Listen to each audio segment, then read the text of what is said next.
but I do have mystical powers that I've used a few do. times traveling. Really? Well, anyway, I was in Costa Rica, and we went to a volcano. So we're at a volcano, and we took our swimsuits. I was huge at the time. Yeah. The thing is there was a river that came from the mountain that was warm, heated by the volcano. And we just played and had a great time. And I would go down the slide, and all the Spanish kids would say, "Oh, mucho grande, again," because I'd make a huge splash, you know. We had a great time. And there was just 14 of us on that tour. And finally the guide said to us, "We're going to go to a closer place to view the volcano." Now the volcano was just steaming, and occasionally you'd see a rock come down because it had fissures that came out of the sides of it. And so they took us into this field that was probably 5 miles from that place. We were on the side of the volcano.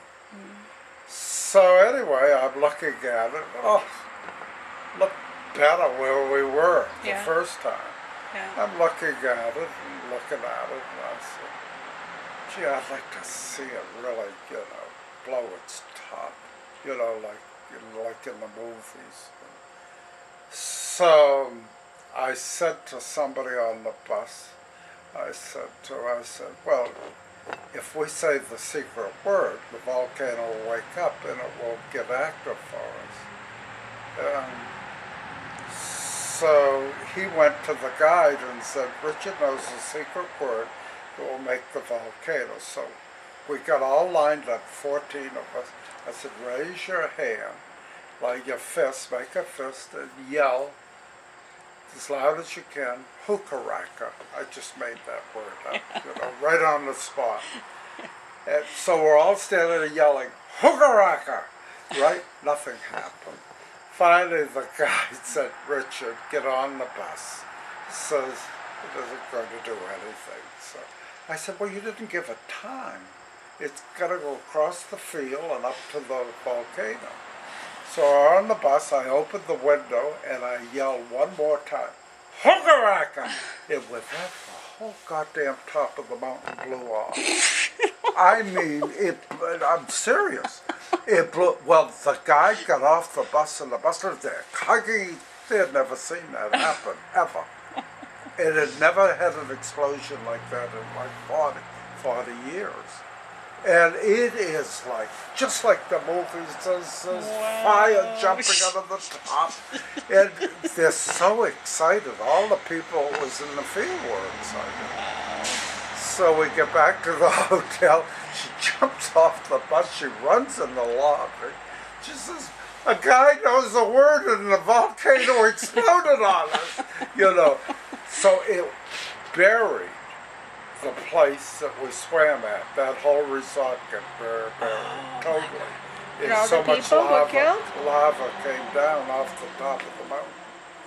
And so I sent him a fax or a telegram or something. I said, "If you want the secret word to stop it, here it is." It was a different word? Oh yeah, different word, totally. That's crazy. But I've had a few things like that really happen. It was just astounding to me, it makes you get chills, literally.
we went to the monastery where Saint Teresa. Yeah. She had spent her life there, and the thing is that they're tough. And the thing is that, so we were there, and everything she had ever touched, I think, was in this little museum. And on the second floor, which had a very low ceiling, I remember, that they had a museum.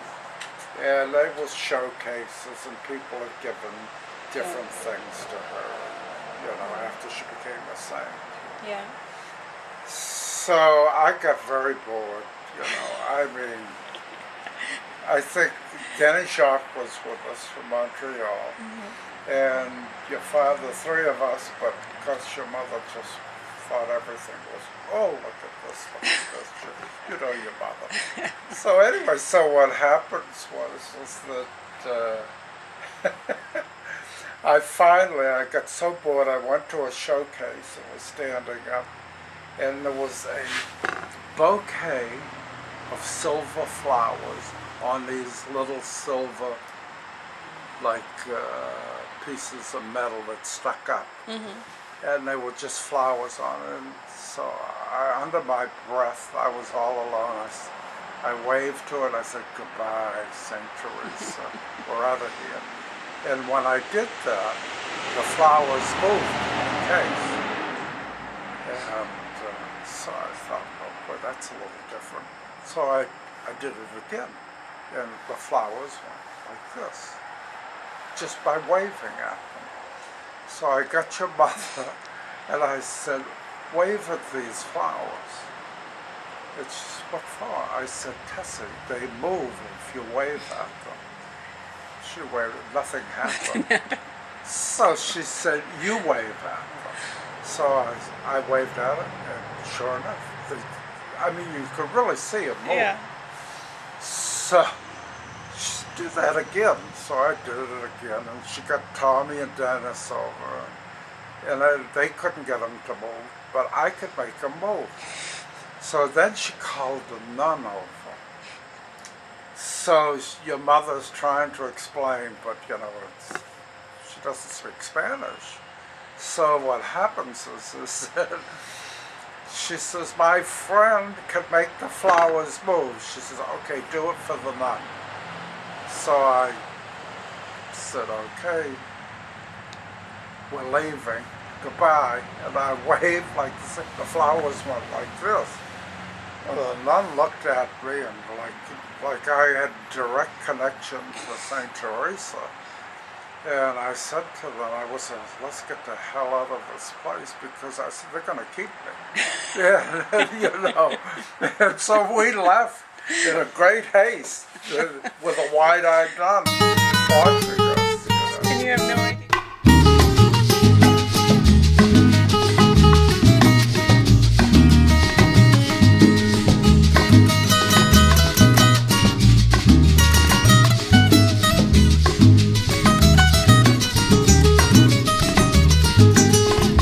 Quisiera que llegara el día que en todo Oriente no haya carnaval. Yo no quisiera que llegara el día que en todo Oriente no haya carnaval. Me bastaría con bailar la rumba, porque sin rumba yo no puedo estar. Me bastaría con bailar la rumba, porque sin rumba yo no puedo estar. Yo no quisiera que llegara el día que en todo Oriente no haya carnaval. Yo no quisiera que llegara el día que en todo Oriente no haya carnaval. Me bastaría con bailar la rumba, porque sin rumba yo no puedo estar. Me bastaría con bailar la rumba, porque sin rumba yo no puedo estar.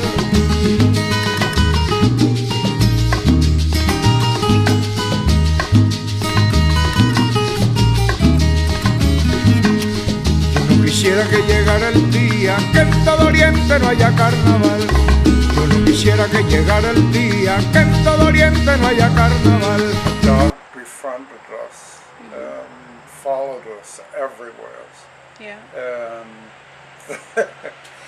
finally, we had to get rid of the dog. And so she and I went into a butcher's shop, and I asked the butcher for a bone, and the thing is, he didn't understand one word of English. There were some Spanish women there that were all dressed in black, and finally, to make them know what I wanted, I started to bark. And I barked, and I barked, and finally he understood what I wanted. You know, and your mother was practically on the floor, barking in the butcher shop.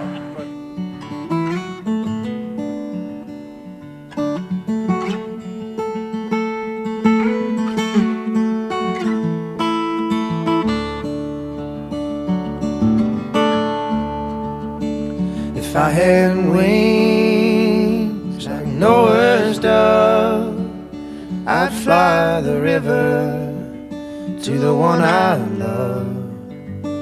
Oh, fare thee well, my honey, fare thee well. Well, I had a man who was long and tall.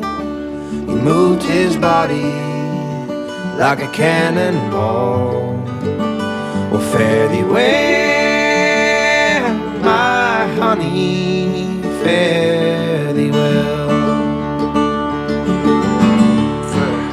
We left Portland on the Carib, which was a new boat, and it was like 3 hours late leaving. And we went to the dining room, and there was only 14 people in the dining room out of 650. And we knew immediately something was wrong. And we left literally in a hurricane, and the boat would go to the right, and then it would go to the left, then it would jump out of the water and back, and what have you. And Leah got sick, and we took her back to the room, and so now it's down to your mother and your father and I. We're the only passengers walking around. And I said to them, take a look. I said, you know, we're in for a rough night. They've chained all the doors with chains. And so we went to the casino, and there was just one blackjack table and one woman. And she would be standing here, and the next thing we'd know, the boat would go that way. She'd be 20 feet across the room, and then she'd be going the other way. So we closed. They told us this terrible night, you know, go to bed, right? Yeah. So we had a compartment next to each other, and we could talk through the walls. Yeah. And we literally, the water would go over our portholes. The boat would list so much. Wow. Then they had all the running lights on, and then it would swing back. But the thing is that you could hear the trucks underneath whacking the walls of the boat.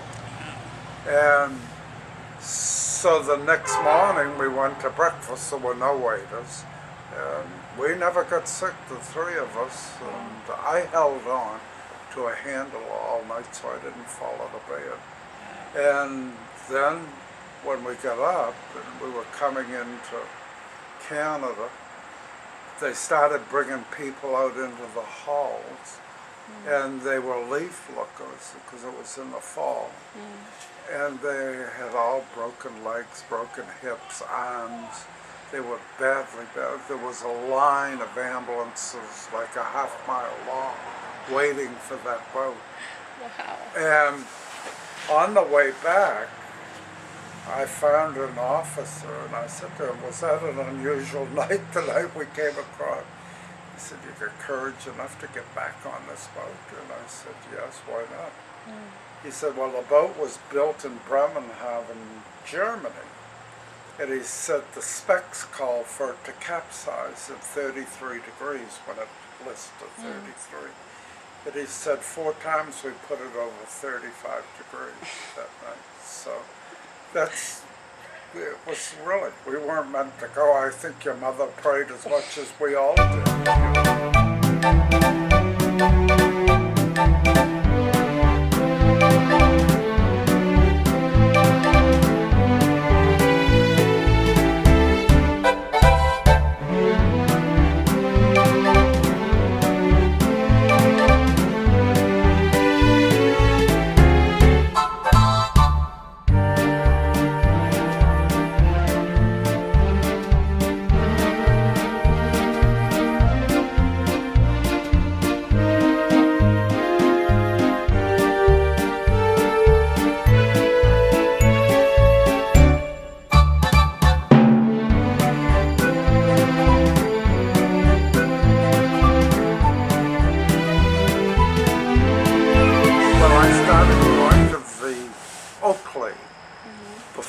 was the Shenandoah 55 years ago.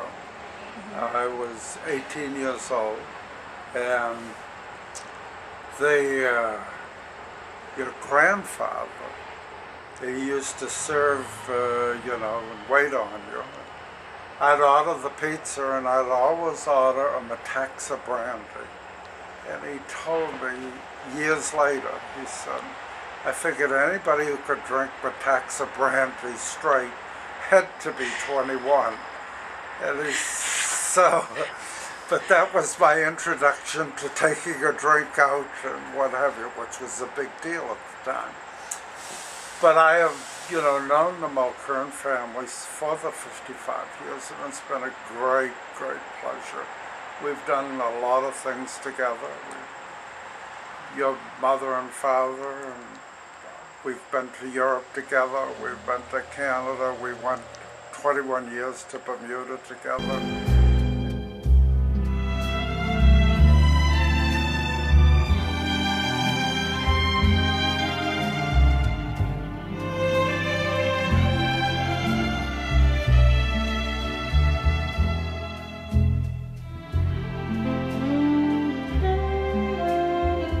One day, I'm gonna find me an island, a think place. Go there with a mess of records and a ukulele. Just sit strumming. I might even do some thinking about the women and the towns that I left behind.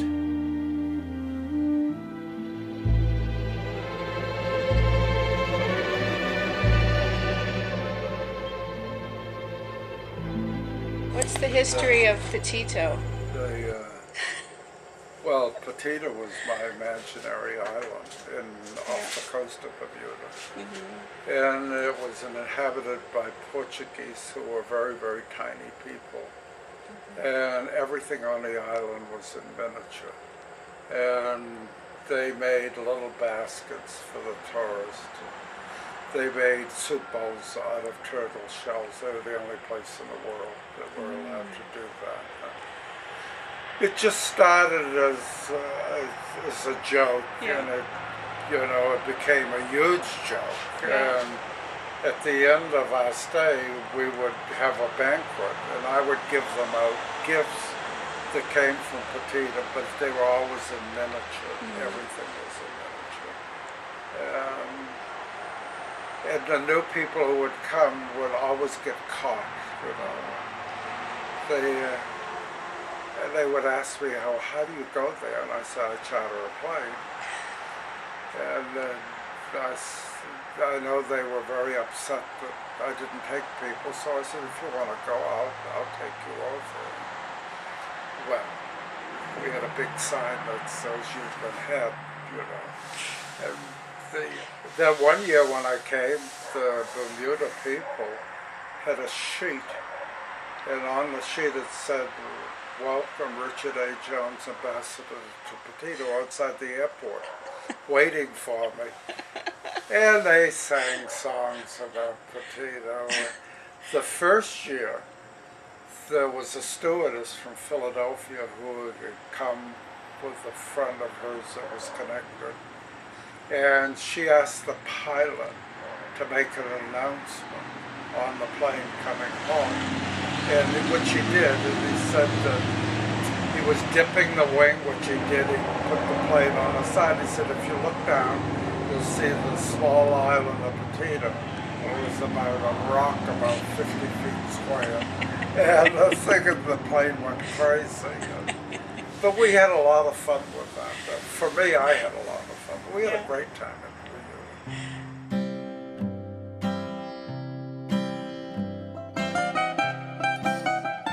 But there was a lot of Petito nonsense, as you can well imagine. The thing is, because I can think those things up like that, We have you with your crown and your... Yeah, I do have a picture of that. But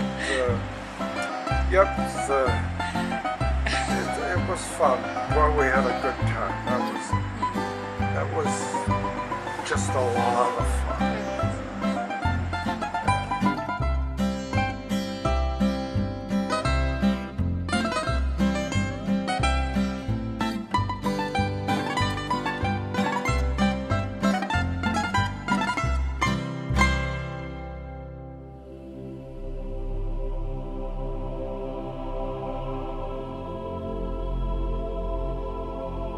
I would go down the slide and all the Spanish kids would say, "Oh, mucho grande, again," because I'd make a huge splash, you know.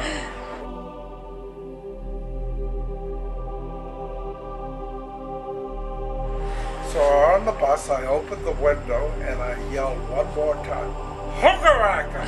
It was goddamn top of the mountain blew off.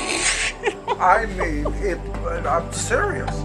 It blew, well, the guy got off the bus and the bus was there hugging. They had never seen that happen, ever.